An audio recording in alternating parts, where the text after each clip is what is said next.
guys' favorite perks to purchase? My favorite might be ingredient quality options. Looks like you don't have any perks to buy that.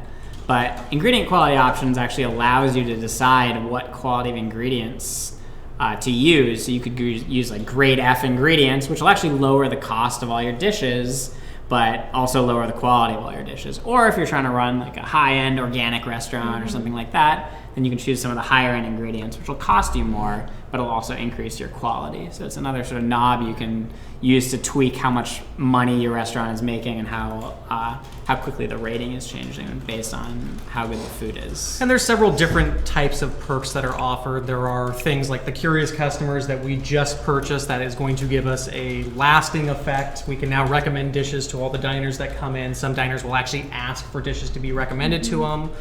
There's things like additional waiter slots that you can buy, additional chef slots that you can buy. And then there's also temporary perks, so like the meal rush. So for one day, we can have additional customers that will be attracted to the restaurant.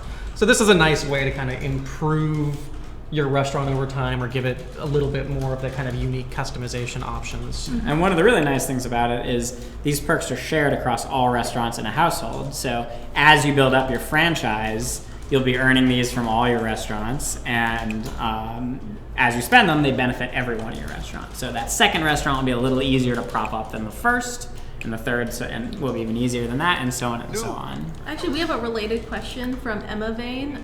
She asked us a question on the forums. Will you be able to transfer ownership without losing your accumulated perks or rating, like passing down ownership through generations or in the same household?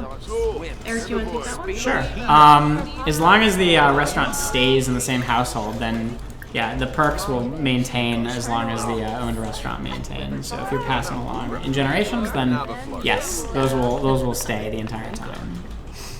Another option you can do on your diners is prioritize food. So this probably isn't a very good case right now when there's only one diner group in here, but you can essentially push their order to the front of the list, which is pretty helpful, like especially if you have that food critic that comes in and you really want to make sure they get the best experience. Yeah. But it might come at the expense of another dining group. If you prioritize food in front of somebody else's, they might get mad about the wait time. So it's really a game of kind of choices. There's no like overtly right or wrong answer. It's balancing. By the way, is that Nancy Landgraf in the outfit? Whoa! I didn't know that Nancy rolled like that. Uh-oh. Uh-oh. You were passed out. You really worked her too hard. Bring her husband over. Stetson here, and let's see if we can. She's gonna nap for a little while. It's no problem.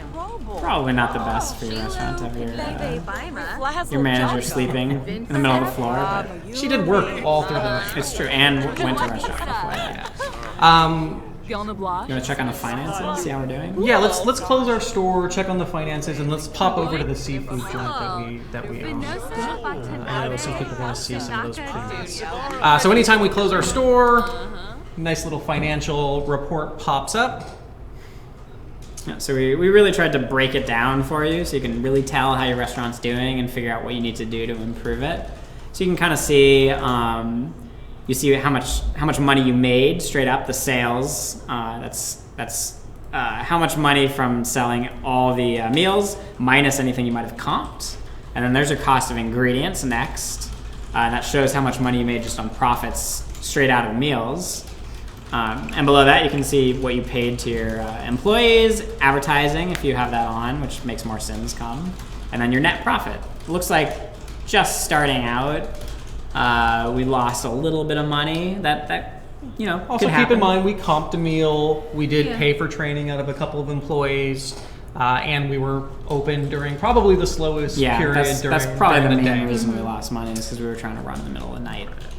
Additionally, just like when you mouse over your star rating of the restaurant, when you close down, it will give you kind of an itemized report of here's your two biggest growth opportunities for the restaurant, and here's your best area. So it looks like that hadn't really changed from early on. We could pull some levers to change that next time we open. And then our employee report. So again, it looks like just from being open that long, we actually had our employees skill up. And it looks like because we paid for training, this guy is probably going to skill up again pretty soon. So we'll make some quick progress with them. We might think about in the future maybe promoting them, which would increase their daily rate, but what benefit do you get out of that? So it actually works very similarly to retail. Everyone has a satisfaction that we mentioned before, and if they're underpaid compared to their skills, then their satisfaction will slowly go down, and then they'll start behaving worse because they'll be in a worse mood. Similarly, if they're overpaid, then their satisfaction will slowly go up, and then they'll be happier all the time and behave a little better. So that's another sort of knob you can tweak on how much money your restaurant is making versus how effective your employees are. Well, we're getting pretty low on time, so you should definitely pop on over some of those other places. Let's go over the Diving Pelican. So unlike retail, where you previously had to actually go up to the map, find your retail shop, travel that way, we've actually given you like a quick travel method. So once you select where you want to go, in this case we're going to go to Diving Pelican, we will travel right on over. Do you have any questions? Well, I think the Diving Pelican has a bar, so we can answer this question from the forum. Bruni asks, how does the bar work within a restaurant? If you own the restaurant, do you earn money from the bar drinks? Eric, you want to take that? Yeah, sure. So if you own a restaurant and you have a bar, then the bartender will still work there, but you won't earn money from that. Sort of an independent contractor thing. They'll be ordering whatever they want from the bar when they come, but you'll definitely be making money off of drinks ordered at your restaurant on your menu when they sit down and order. But it's a great sort of way to keep Sims busy when they're waiting to be seated. For instance, if your restaurant is so busy that everyone can't be seated at once, anyone that's extra there might go hang out at the bar and get happier while they're doing that. So here's a quick look at the pre-made seafood diner. Really love those windows. I think this might be my favorite restaurant. Really love the pool going all the way around the restaurant. It looks really beautiful. Yeah. I just want to eat on that patio. Yeah, it's a good, really nice. Good blend of outdoor and indoor seating. Let's take it down a notch so we can see inside. Oh man, clumsy waiter. Food spelling. Food spill. Sorry. Oh, doesn't look like they enjoyed that very much. But yeah, for bars now you can just you can 10 bar yourself. You can also hire a mixologist. Customers that come in that are waiting for a table, they'll actually go seek out the bar, grab some drinks. And earlier we had purchased the recommend dish option. Looks like these Sims have already decided what they want to order, and oh, that's right, the waiter spilled it, so he's going to remake it. But maybe with this group, we'll see if we can just catch them. Well, we have to look for the icon to indicate that they actually want a recommendation. Doesn't look like anyone wants one right now. I think you can recommend even if they don't. Diners can only be recommended to when they ask for it. To be fair, we changed that We near did the end change because it. it was confusing. Yeah.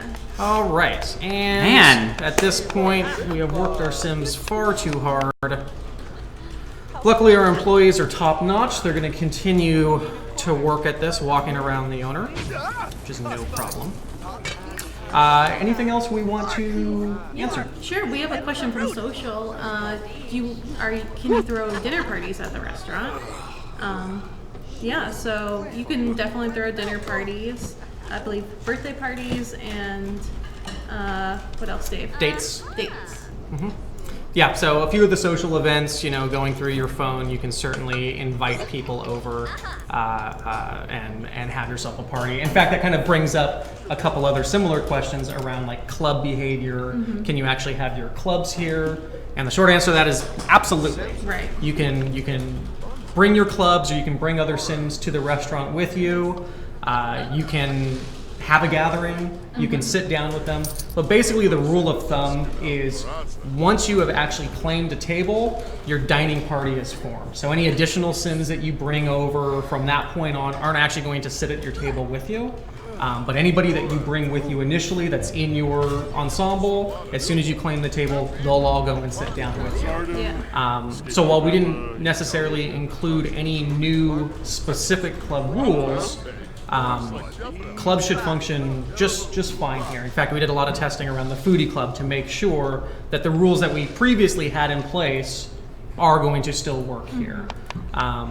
Other rules will also take effect. So for example, like I had a swim club, started my gathering, had everybody sit down to eat. While waiting for food, I would have a lot of my club members get up and start swimming. I could do my rallyable interactions with them. And then when the food came, everybody comes back.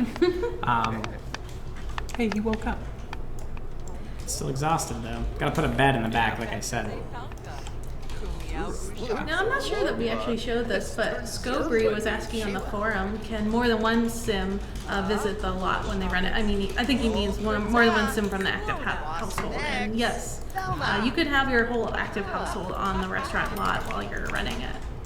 Yeah, in fact, that's what I was saying earlier. Like I like to play with a couple sims at the restaurant, so I can have one person focusing on customers, one person focusing on diners, maybe even one person that's just focusing on keeping things clean. Which actually does provide some gameplay benefit. You know, if I have my owners racing around actually cleaning up dishes, that will save my waiters from having to do it, which should increase their speed of service. Yeah, you might not need to hire a second waiter so soon. The way it's set up, as you get more customers as your star rating goes up, you're going to be pretty hard pressed to stay with one waiter or even one chef, and you may need to hire more in order to keep your restaurant actually running efficiently. Because if it takes too long for the food to be delivered, then the Sims will get fed up and leave and give you a 1-star rating, which is never good. Totally. Yeah. Overall, I hope you guys really like the pack. I mean, I think we're pretty darn proud of it. We worked really hard at it. What took us so long? You know, that's a question that I hear. You know, we've been working on this for a while.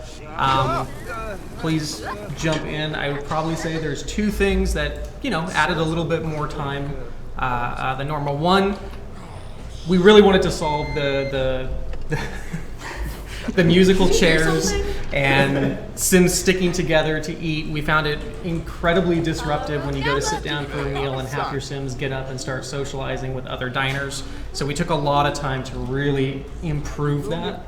And I think, you know, just watching this video, you can see most of the diners are, in fact, sticking to their tables and doing what you would expect restaurant behavior to do. Yeah. So just from a technical perspective, kind of nailing that took a lot of time and effort. And then ownership. You know, again, we wanted to give a lot of gameplay here beyond just being able to use the restaurant as a set piece for storytelling. And we've included a ton of interactions and work to actually make the ownership experience like deep and rewarding. So I really hope you guys use it and like it. Yeah, we've been loving playing it.